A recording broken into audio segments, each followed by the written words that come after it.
ಅತ್ತ ಸರ್ಕಾರ ರಚನೆ ಖುಷಿ, ಇತ್ತ ಬೇಡಿಕೆಗಳದ್ದೇ ಬಿಸಿ. ಮೋದಿ 3.0 ನಲ್ಲಿ ಮಿತ್ರ ಪಕ್ಷಗಳದ್ದೇ ದರ್ಬಾರ್. ಅಸಲಿ ಕುರ್ಚಿ ಆಟ ಇನ್ಮುಂದೆ ಶುರು.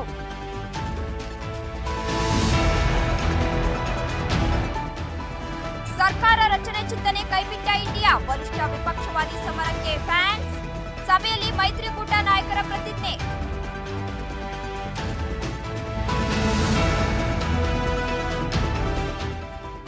ನಾಗೇಂದ್ರಗೆ ಕಂಟಕವಾದ ಅಧಿಕಾರಿ ಆತ್ಮಹತ್ಯೆ ಕೇಸ್. ಮಂತ್ರಿ ಸ್ಥಾನಕ್ಕೆ ಹಿಂದೆ ರಾಜೀನಾಮೆ ಸಾಧ್ಯತೆ. FIR ದಾಖಲಿಸಿಕೊಂಡ CBI.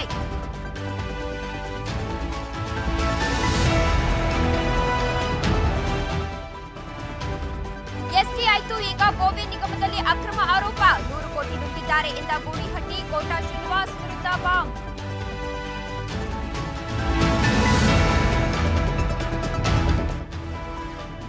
ಉತ್ತರಾಖಂಡ್ನಲ್ಲಿ ಸಾವಿನ ಚಾರಣ. ಕನ್ನಡಿಗರು ಸೇರಿ 9 ಮಂದಿ ಬಲಿ. ಈವರೆಗೆ 13 ಜನರ ರಕ್ಷಣೆ ಮಾಡಿದ ವಾಯುಸೇನೆ.